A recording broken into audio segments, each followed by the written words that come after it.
नेपालको प्रति सोच्नु चाहिँ नयाँ एउटा समाजवादको मोडेल विकास गर्नै पर्छ, त्यो नै समाधान हो।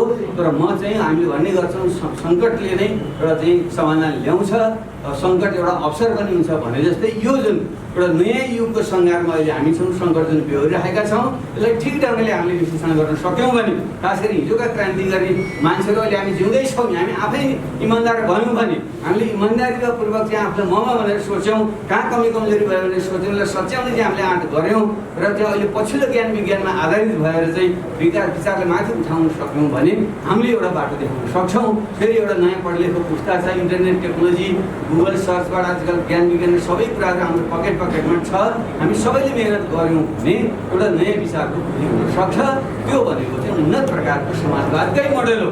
त्यसै भएको हुनाले अब अहिले जुन खास गरी हिजोसम्म आइपुग्दा एमाले भित्र पनि विद्रोह भएर मलाई नेपाली अहिले सुन्नु भएन, उहाँले पनि एमाले समाजवादी भनेर चाहिँ फेरि अर्को पार्टी जुन सुरुवात गरिराख्नु भएको छ, यसले के देखाउँछ भने अब हामी फेरि नयाँ समाजवादको एउटा मोडेल खोज्नेतिर देश गइरहेको छ। त्यो अब आवश्यकता हो।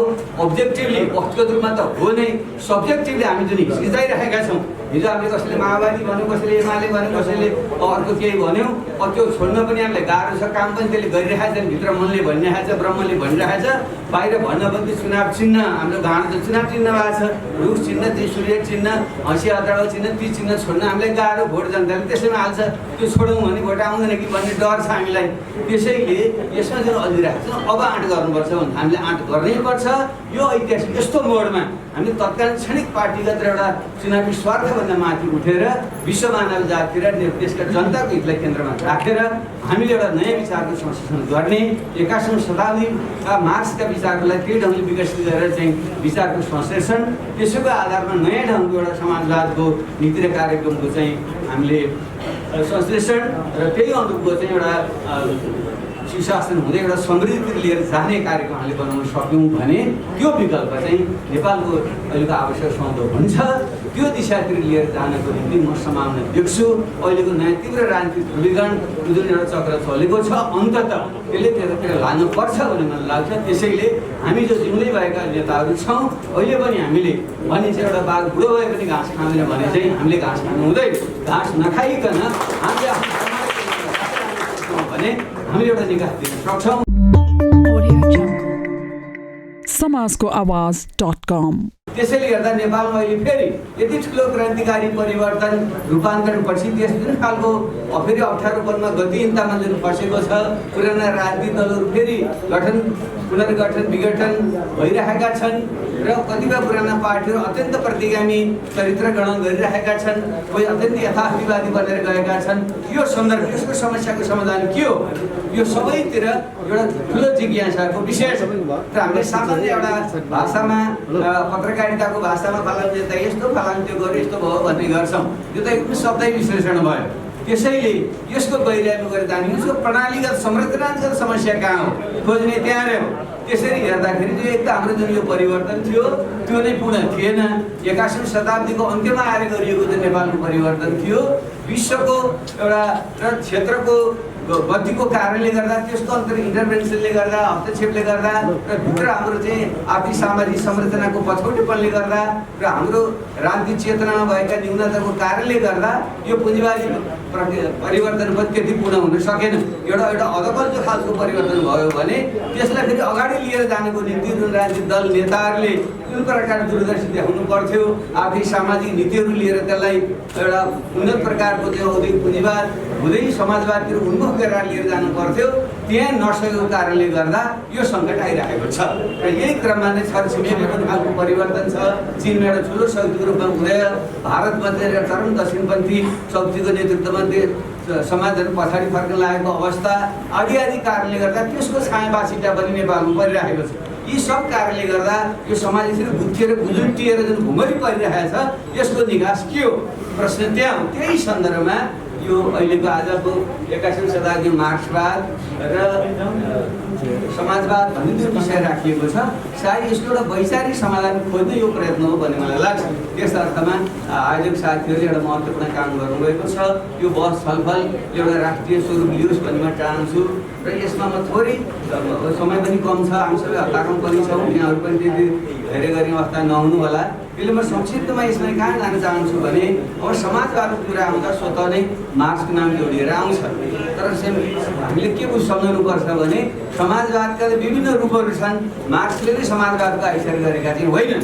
समाजवाद प्राचीन समयदेखि अब हाम्रै यता हिन्दू शास्त्रमा हेर्ने हो भने सर्वे सन्तु सुखिनः सर्वे सन्तु निरामया सर्वे भद्राणि पश्यन्तु मा कश्चित् दुर्भाग्यः भने सबै सुखी हुन् शान्त हुन् भनेर जुन परिकल्पना गरिएको थियो अथवा चाहिँ एउटा भूस्वर्गको जुन परिकल्पना गरिन्थ्यो त्यो एउटा आदिम समाजमा हाम्रो यहाँ पनि र युरोपतिर पनि चीनतिर पनि विभिन्न पुरानो सभ्यताले पनि त्यस्तो एउटा आदर्श समाजको परिकल्पना गर्थे।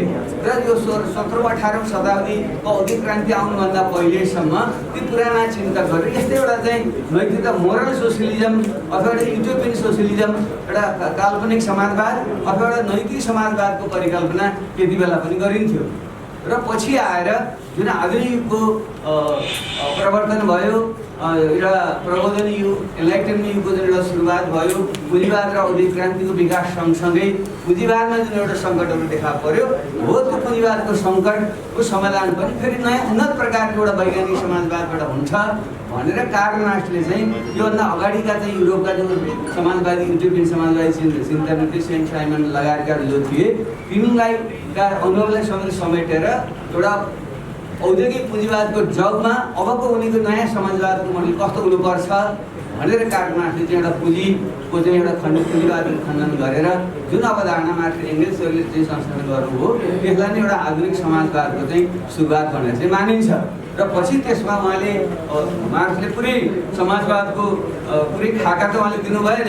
खालि पुँजीवाद यस्तो असमाधेय अन्तर्विरोध चाहिँ हुन्छ पुँजीको चाहिँ विस्तारित पुनरुत्पादन र उसको मुनाफाको घट्दो दर र श्रमिकहरूको चाहिँ उनीहरूले पाउने ज्यालाको कमी र उनीहरूमा आएको चाहिँ शोषणको रूप आदिले गर्दाखेरि त्यो चाहिँ दिगो हुँदैन। त्यसैले गर्दा यसको चाहिँ एउटा समाजवादी रूपान्तरण हुनुपर्छ भनेर उहाँले मोटामोटी खाका मात्रै गर्नुभयो। त्यसै कारण चाहिँ उहाँले चाहिँ यो जुन निजी सम्पत्ति छ त्यो कारणले गर्दा नै यी समस्या आयो। त्यसैले सम्पत्ति निजी सम्पत्ति भन्ने हुँदैन, यसलाई समूहले समुदायले राज्यले नै त्यसको चाहिँ ग्रहण गर्नुपर्छ र अन्तरिम कालमा चाहिँ एउटा सरकारको चाहिँ एउटा अधिकारवाद डिक्टेटरसिप अफ द प्रोलेटेरियट लागू गर्नुपर्छ र त्यो डिक्टेटरसिप अफ द प्रोलेटेरियट जुन सरकारको अधिनायकत्व छ त्यो एउटा अन्तरिम कालको नीति मात्रै हुन्छ। अन्त त्यो विलुप्तीकरण हुँदै गएर राज्यविहीन वर्गविहीन समाजतिर जान्छ भन्ने एउटा सामान्य प्रारम्भिक परिकल्पना मात्रै उहाँले राख्नुभयो। र उहाँले खालि पुँजीवादका सङ्कट के हुन् भन्नेमा नै उहाँले आफ्नो चाहिँ 6 भोल्युम जुन क्यापिटल र सरप्लस भ्यालुका कुराहरू जुन पुस्तकहरू लेख्नुभयो उहाँले चाहिँ ती कुरा नै बढी गर्नुभयो। समाजवाद कसरी आउँछ त भनी स्पष्ट खाका चाहिँ त्यहाँनिर थिएन। पछि लेनिनको पालापछि नै उहाँले आएर त्यो समाजवाद यसरी आउँछ भनेर राज्यको पुराणलाई पुरै ध्वंस गर्नुपर्छ र अन्तरिम कालमा चाहिँ फेरि त्यही सरकारको अधिनायकत्व चाहिँ लागू गरेर अनि त्यसलाई केही समय चाहिँ सरकारको अधिनायकत्व अन्तर्गत अगाडि लानुपर्छ भन्ने जुन अवधारणा ल्याउनुभयो र पछि स्टालिनको पालामा युद्धको विभीषिका आदिको कारणले गर्दाखेरि पनि त्यसलाई सरकारको अधिनायकत्व भनेको पार्टीको अधिनायकत्व भनेको नेता महासचिव र अध्यक्षको अधिनायकत्व भन्ने जुन खालको भीमखाय सर्वसत्तावाद विरुद्ध प्रकट हुन पुग्यो। यसले पनि एउटा चाहिँ समाजवाद उन्नत दिशातिर गएन, बरु उल्टो पुँजीवादमा पनि भएको लोकतन्त्र पनि त्यहाँ भएन, झन् पछाडि हट्यो भन्ने कुरा आइसकेपछि माओले फेरि सरकार शान्ति क्रान्तिको क्रममा चाहिँ त्यसलाई चाहिँ केन्द्रबाट लादिएको जुन एउटा समाजवाद हो यो दिगो हुँदैन, यो साम्यवादतिर जाँदैन, यो त राज्य पुँजीवाद हो भन्ने विश्लेषण उहाँले गरेर फेरि त्यसलाई चाहिँ तलैबाट मास डेमोक्रेसीका कुराहरू र चाहिँ कार्यकर्ताले चाहिँ जुन जुन नोकरशाही समुद्र सरकारलाई भत्काएर चाहिँ तलैदेखिको जनवादको आधार बलियो पार्ने कुराहरू र सरकारहरूको नेतृत्व अन्तर्गत एउटा निरन्तर क्रान्ति भन्ने जुन अवधारणा उहाँले अगाडि सार्नु भएको थियो तर त्यो पनि उहाँभित्र गइसकेपछि अगाडि बढ्न चाहिँ सकेन। त्यस कारणले गर्दाखेरि जुन हिजोका समाजवादी भनेर कम्युनिस्ट पार्टीको नेतृत्वमा राखिएका सत्ताहरू थिए त्यो रुस हुँदै विभिन्न देशहरूमा ती ढलेर गए। अहिले चीनमा जुन खालको व्यवस्था छ तर उसले पनि एउटा बजार समाजवाद भनेर चाहिँ पुँजीवाद र चाहिँ समाजवादको चाहिँ एउटा मिश्रित अवस्था जुन गरेको छ त्यो कतिको दिगो हुन्छ अब पर्खेर हेर्नुपर्ने कुरा छ। त्यस अर्थमा चाहिँ मार्क्स आफैले मोटामोटी खाका दिएका हुन् र समाजवादका मोडेल चाहिँ जुन गत 100 वर्षमा प्रयोग गरिए ती सही देखा परेनन्। यो चाहिँ त पुँजीवाद भन्दा पनि अझ गए गुज्रेको ढङ्गको चाहिँ लोकतन्त्रको जुन त्यहाँ अभ्यास गरियो, एउटा भीमकाय संरचना, नयाँ राज्य, विलोपीकरण हुनुपर्ने राज्य त एउटा भीमकाय राज्यको रूपमा जुन एउटा परिणत भएर गयो, सर्वसत्तावादमा चाहिँ पतन हुन पुग्यो। त्यसैले त्यो मोडेल ठिक छैन भनेर अहिले अब 21औं शताब्दीमा आउँदाखेरि चाहिँ फेरि अहिले नयाँ ढङ्गले अब पुँजीवादले पनि काम गरिरहेको छैन। त्यत्रो विकास र समृद्धि त आएको छ, तर चाहिँ संसारका 80-85वटा धनाढ्यहरूको चाहिँ सम्पत्ति चाहिँ विश्वको आधा जनसङ्ख्या बढीको त आत्मकेन्द्रित छ। यस्तो असमानता छ, फेरि प्रकृतिको जुन दोहन छ आदि कारणले गर्दा वातावरणीय समस्या आदि कारणले गर्दा पुँजीवाद चाहिँ अब ढिलो हुन सक्दैन भन्नेमा आम सहमति छ। तर विकल्प के? समाजवाद भनेको त के हिजोको कम्युनिस्ट पार्टी देशमा लगाइदिएको समाजवाद हो त भनेर हेरौँ भने 100 वर्षमा ती पनि कल्याण गुरुङ ढलेका छन्। त्यो ढिपी कहीँको कति देशमा कम्युनिस्ट पार्टीहरूले अलिअलि बल त गरिरहेका छन्, तर कतै त्यो ढिलो भएको छैन। संसदीय बाटोबाट गएका पश्चिम बङ्गालका सिपिएमका राज्यहरू भए अथवा केरलामा कहिले आउने कहिले जाने खालका भए ती हेरियो भने पनि त्यहाँ पनि खास समाजवादतिर गइरहेको चाहिँ अवस्था चाहिँ देखिँदैन। यस्तो अवस्था मैले नर्थ कोरिया र क्युबा लगायतका केही देश बाहेक त्यो चाहिँ पुरानो प्रकारको चाहिँ समाजवादको मोडेल करिब चाहिँ एउटा असफलको भन्ने कुरा चाहिँ गयो। त्यसो भने कहाँनिर समस्या रह्यो भने अब 21औं शताब्दीमा अहिले कारणनाथ भएका भए यो अनुमान गरेको त भएन। मार्क्सले त एउटा विचार दर्शन दिएका हुन्, त्यसले उनले व्यक्तिको कुरा त यो थिएन। त्यसले एउटा मार्क्सको जुन एउटा चाहिँ सोच्ने विचार र पद्धति हो त्यसलाई एउटा 3टा अङ्गमा जुन बाँडेर हेरिन्छ। एउटा दर्शनको रूपमा उनले अगाडि सारेको चाहिँ भौतिकवादी द्वन्द्ववाद, मेटलिस्टिक डायलिस्टको कुरा, संसारले हेर्ने दृष्टिकोणको कुरा। दोस्रो चाहिँ जुन अर्थ राजनीति हुन्छ त्यसको चाहिँ अन्तर सम्बन्धको कुरा र मुख्य रूपमा चाहिँ उनले सरप्लस भ्यालु, अतिरिक्त चाहिँ उसको मूल्यको चाहिँ सिद्धान्त लगायतका जुन उनले कुराहरू गरे र राजनीतिको क्षेत्रमा चाहिँ सर्वहारा अधिनायकत्व अन्तर्गत चाहिँ एउटा समाजवादी को चाहिँ अन्तरिम सत्ता भन्ने जुन कुराहरू उनले गरेका थिए। अहिले 21औं शताब्दी आउँदा के स्थिति त्यही छ त? 20औं शताब्दीको चाहिँ अनुभव असफल भइसकेपछि त्यही दोहोऱ्याएर हुन्छ, त्यही कुरो भटाइराखेर हुन्छ। मार्क्सका योगदानहरू भनेका मार्क्सका कुनै भगवान त थिएनन्। उनी आफै एउटा भौतिकवादी द्वन्द्ववादी विचारमा विश्वास गर्थे। खालि हाम्रो धर्मशास्त्र त के भयो भने जुन पुराना आदिम कालका जुन विचारहरू थिए सुरुमा चाहिँ चाहे हिन्दू धर्मशास्त्रका भन्नुहोस् चाहे मुस्लिम क्रिस्चियनहरूका भन्नु, त्यति बेलाका ती दर्शनहरू थिए। तर उनीहरूका चेलाले चाहिँ ती गुरुहरूका विचारलाई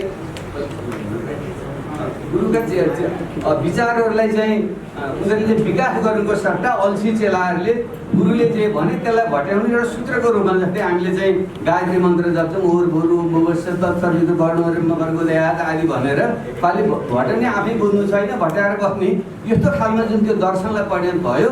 मार्क्सवादको पनि करिब त्यस्तै हुनु पुग्यो। म आफै 40 वर्ष कम्युनिस्ट पार्टी काम गरेर आएको मान्छे, हामी त अलिकति प्रधानजी हामीसँगै काम पनि गऱ्यौँ, हामीले गतिशील सृजनशील ढङ्गले जानुपर्छ है, पुरानो कुरा भट्याएर हुँदैन भन्ने प्रयत्न पनि गऱ्यौँ।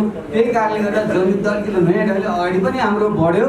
तर म अहिले आत्मालोचना गरेर हेर्दा के पाउँछु भने हामीले चाहिँ यस्तो हो कि मार्क्सले भनेका कुराहरू भन्दा मार्क्सले माओ स्टालिनभन्दा बाहिरका कुरा कसैले पढ्यो भने यो खत्तम हो, त पुँजीवादी हो, बुर्जुवा हो, यो सिद्धि हो, प्रक्रियावादी एजेन्ट हो, घुसपेट हो भनेर सोच्दिन। अरू शास्त्रका किताबहरू ज्ञानहरू चाहिँ हासिलै नगरी हामीले गऱ्यौँ।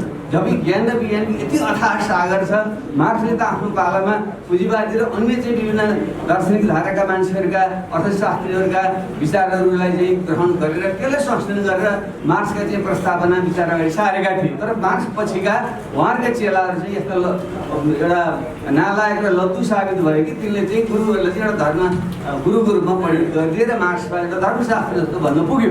आज त्यसै कारणले गर्दाखेरि पनि त्यसरी हुँदैन। मार्क्सको त एउटा वैज्ञानिक विचार दर्शन थियो, त्यसैले उनले त ठोस स्थितिको ठोस विश्लेषण समाजलाई बुझ्ने र बदल्ने अर्थमा चाहिँ मार्क्सले चाहिँ आफ्नो विचारको प्रतिपादन गरिएको। मार्क्सवादको बुद्धि कुरो भनेको चाहिँ दुनियाँलाई बुझ्ने मात्रै होइन, त्यसलाई बदल्ने हो भन्ने हो। त्यसैले अहिलेको 21औं शताब्दीमा जुन अहिले चाहिँ एउटा चौथो औद्योगिक क्रान्ति यो भनिन्छ, मार्क्सको बादमा पहिलो औद्योगिक क्रान्ति थियो जो जति बेला स्टिम बाष्पीकरणको बेला थियो, भर्खर रेलहरूको चाहिँ उसका आविष्कारहरू भइरहेको थियो, पानी जहाजहरूको आविष्कार, पछि आएर चाहिँ विद्युतहरू आइसकेपछि दोस्रो औद्योगिक क्रान्ति भनियो, तेस्रो चाहिँ कम्प्युटरहरूको आविष्कारहरू पछि तेस्रो औद्योगिक क्रान्ति भनियो, अहिले इन्टरनेट र यो माइक्रोचिप्सको कुराहरू र न्यानो टेक्नोलोजीसम्मको कुराहरूमा आइपुग्दाखेरि चाहिँ अहिले चौथो औद्योगिक क्रान्ति भनिँदैछ। भने यस्तो अवस्थामा पहिलो औद्योगिक क्रान्ति कालमा संश्लेषण भएका मार्क्सका विचार 19औँ शताब्दीका विचार 21औँ शताब्दीमा आउँदा अब त्यो हुबहु लागु हुन सक्छ। यदि कसैले भन्छ भने त्यो अर्को चाहिँ एउटा धर्मान्ध मठाधीश हो भनेर हामीले बुझ्नुपर्छ।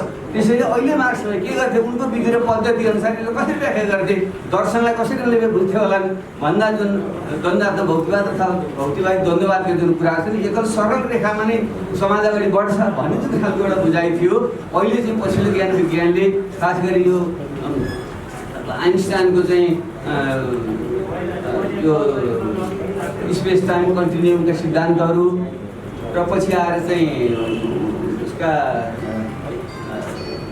क्वान्टम मेकानिक्सका सिद्धान्तहरू र theory of unified theory of everything भन्ने चाहिँ पछिल्ला स्टेफन हकिङ लगायतले संशोधन गरेका सिद्धान्तहरू हेर्दाखेरि हाम्रो ब्रह्माण्ड त एकल ब्रह्माण्ड नभएर बहुब्रह्माण्ड भन्ने कुरा आइरहेको छ, युनिभर्स एउटा मल्टिभर्स भन्ने कुरा भइरहेको छ भने भौतिक जगतका नियमहरू त एकल रेखीय सिङ्गुलर नभएर चाहिँ बहुरेखीय मल्टिलिनियर हुन्छन् भने समाज विज्ञानमा त मान्छेको चेतनाले सिधा असर गर्छ।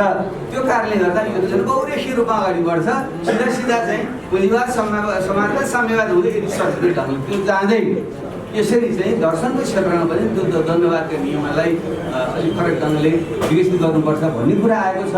अर्थशास्त्रको हिसाबमा हेर्दाखेरि जुन चाहिँ अतिरिक्त अमूल्यको सिद्धान्त मात्रै हो त्यसको चाहिँ दोहन गर्ने तरिकाहरू पनि अहिले फरक ढङ्गले आएको छ। विज्ञान र प्रविधिको कारणले गर्दा एउटा चाहिँ निरपेक्ष ढङ्गले चाहिँ श्रमको शोषण गर्ने मात्रै होइन, प्रविधि मार्फत चाहिँ उत्पादकत्व बढाएर नै पुँजीपतिले आफ्नो उनीहरूको आर्जन गर्छ। तर चाहिँ श्रमिकलाई पनि हिजोको तुलनामा चाहिँ उनले बढी चाहिँ ज्याला दिन सक्छ। उदाहरणको निम्ति मार्क्सको पालामा चाहिँ श्रमिकहरूको जुन ज्याला थियो त्यो आज त्यति बेला आज तुलना गर्दाखेरि झन्डै 15-20 गुणा चाहिँ श्रमिकको ज्याला चाहिँ बढेको छ, किनकि प्रविधिको विकासको कारणले गर्दा न्यूनतम गुजारा गर्न चलाउने चाहिँ ज्याला चाहिँ अहिले श्रमिकले पाउन चाहिँ सक्छ। यसरी चाहिँ अतिरिक्त मूल्यको सिद्धान्तमा समेत हिजोकै हुबहु ढङ्गले लागु हुँदैन भने अन्य जुन कुराहरू चाहिँ अहिले विस्तारमा जान्न, त्यसैले चाहिँ राजनीतिक अर्थशास्त्रकै क्षेत्रमा पनि नयाँ ढङ्गले त्यसलाई हेर्नुपर्छ भन्ने राजनीतिक प्रणालीमा त जुन खालको सरह अधिनायकत्वको जुन एउटा कुरा गरियो त्यो चाहिँ कामकाजी भएन। किनकि खास गरी पार्टीलाई चाहिँ एउटा चाहिँ भ्यानगार्ड पार्टी, अग्रदस्ताको पार्टी भन्ने र सङ्गठनको सिद्धान्त जनवादी केन्द्रितता भन्ने जुन गरियो लेनिनले खास गरी आएर त्यसको संशोधन गरे। यसरी हेर्दा के देखियो भने त्यो पार्टी पनि अग्रदस्ता भनेर आफैले घोषणा गरेको छ। अनि त्यो सबभन्दा उन्नत चेतना भएको मान्छे, सबभन्दा निस्वार्थी मान्छे हुनुपर्ने ठाउँमा जो टाटो बाटो छ, जो अलिकति अरूलाई चाहिँ छक्का पन्जा गरेर चाहिँ जालले गर्दा अगाडि जान सक्छ, त्यसले आफैलाई अग्रदस्ता घोषणा गरेको छ र आजीवन सत्तामा बसेको छ। त्यस्तो प्रकारको चाहिँ पार्टीको नेतृत्व हुन पुग्यो र त्यो चाहिँ जुन जनवादी केन्द्रियता छ त्यहाँ जनवादको जम्मै केन्द्रियता हुनुपर्ने, जनवादको नाम निशान छैन, कार्यकर्ता जनताको पनि सहभागिता छैन, तर महाधिवेशन पनि 20 वर्षमा हुनु छैन। खालि टिको लागेका मान्छेले पार्टी चलाउँछन् र केही सीमित मान्छेहरूले चाहिँ त्यो पार्टीलाई सञ्चालन गर्छन्, त्यसले गर्दा त्यो पनि भ्रष्टीकरण भएर चाहिँ गयो। त्यसैले चाहिँ कम्युनिस्ट पार्टीको जुन ढाँचा छ त्यो नै गलत हुन पुग्यो र यसरी एउटा दलको मात्रै सत्ता चलाएर त्यसको अधिनायकत्व मात्रै चलाएर अरू वर्गलाई निषेध गरेर जाने भन्ने कुरा पनि वैज्ञानिक रहेनछ। किनकि अहिले आएर चाहिँ पुँजीपतिले सराहना गर्नु मात्रै छैन, बहुवर्गीय समाज भइरहेको छ भने चाहिँ अर्थतन्त्रका क्षेत्रहरू पनि कृषि उद्योग र सेवा भनेर जुन 3वटा क्षेत्र मात्रै बनिन्थ्यो त्यो पनि छैन। अहिले त्योभन्दा अझ बढी क्षेत्र त मनोरञ्जन क्षेत्र, बौद्धिक सम्पत्ति लगायतका क्षेत्र, त्यो चाहिँ आइटी का कुराहरू, त्यसमा चाहिँ कुनै पैसा नभएको मान्छेले जुकरबर्ग सामान्य एउटा खालको मान्छे थियो, यो अरू मात्रै बिल गेट्सले मात्रै पनि उसले बाबुको कुनै सम्पत्ति थिएन, आफैले चाहिँ ऊ अरबपति भएको भने यता उत्पादन नयाँ रूपहरू पनि आइरहेका छन्।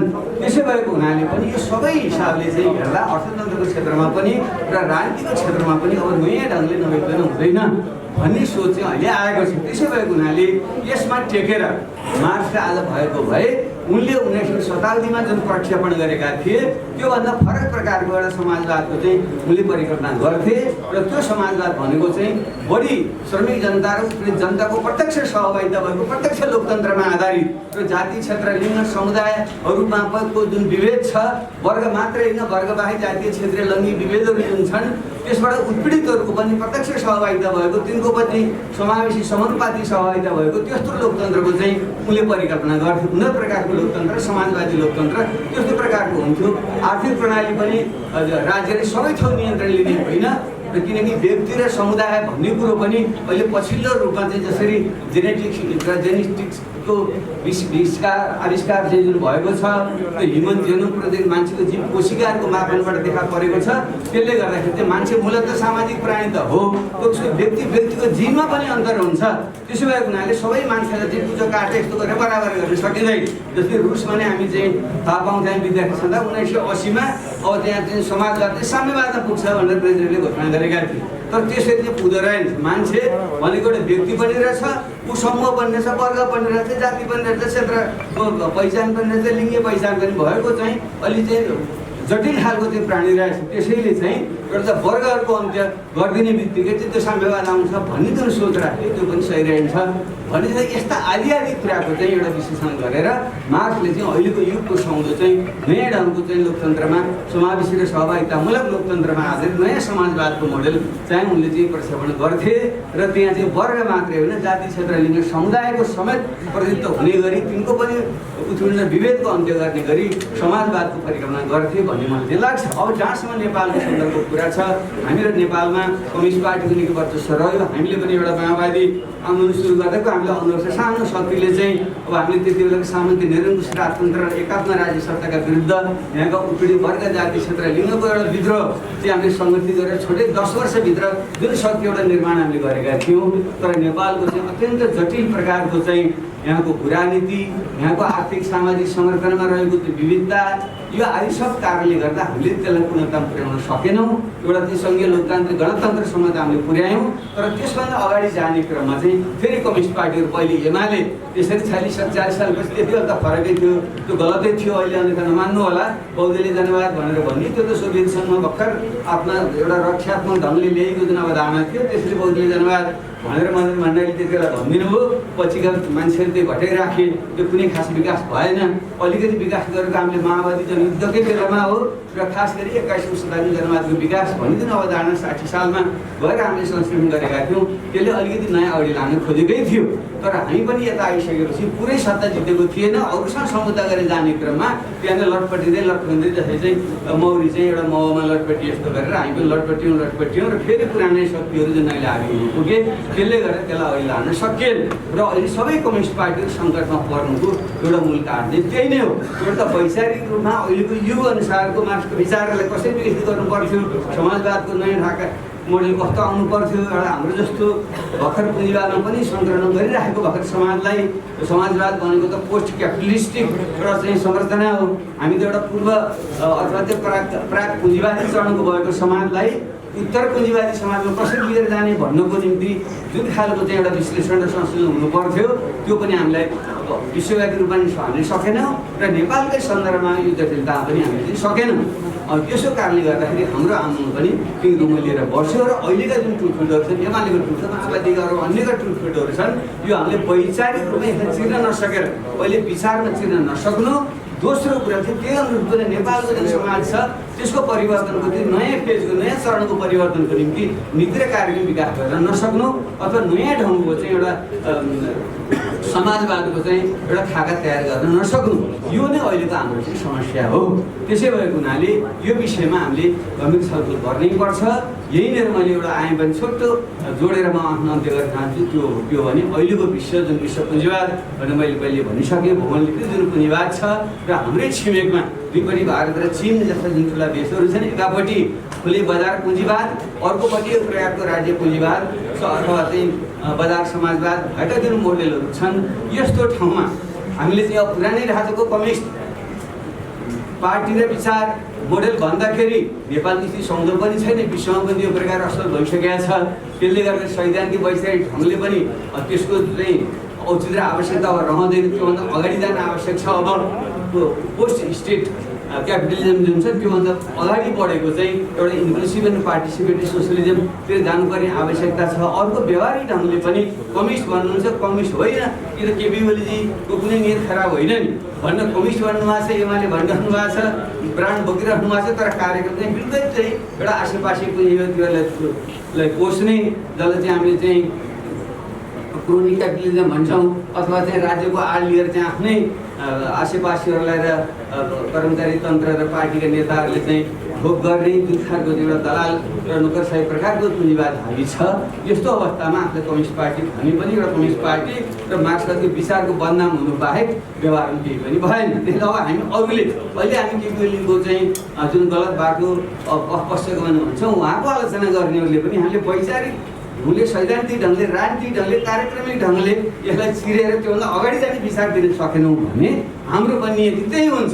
हामी पनि केपी ओलीको सट्टामा हामी यही व्यवस्थामा बसेर उही तरिकाले चलायौँ, उही ढङ्गको पुरानो पार्टी चलायौँ र उही प्रकारको नीति काठमाडौँ लागू गऱ्यौँ भने तपाईँ हाम्रो पनि हुने नियति अर्को केपी ओली हुने नै हो।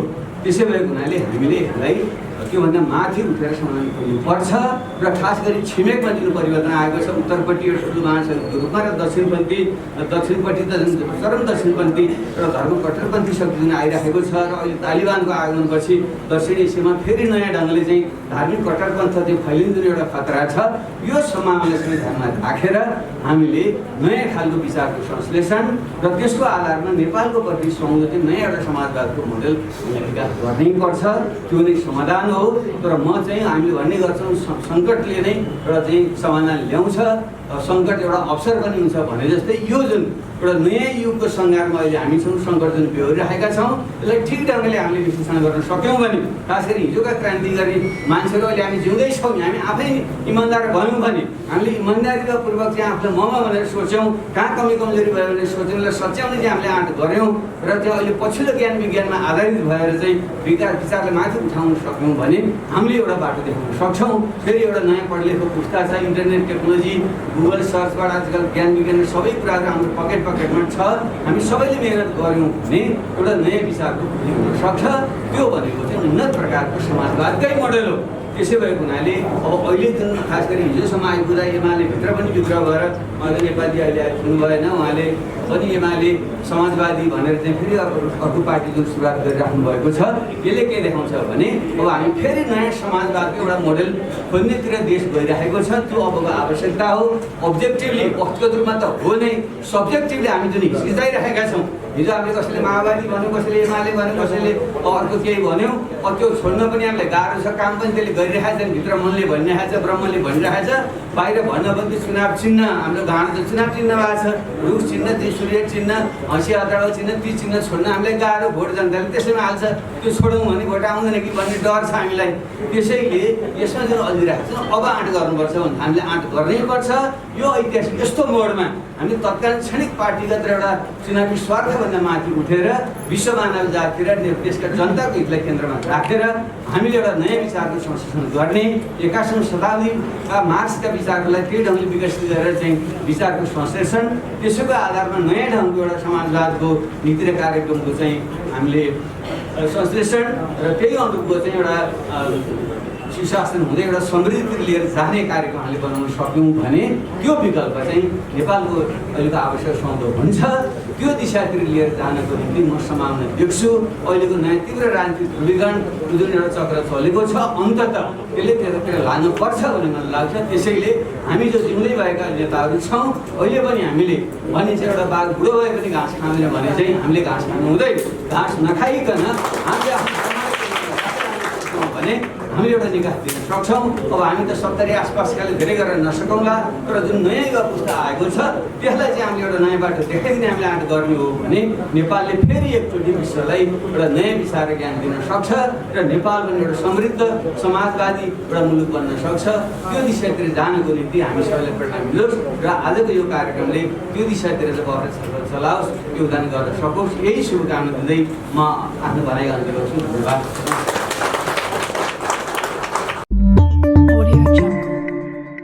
समाजको आवाज.com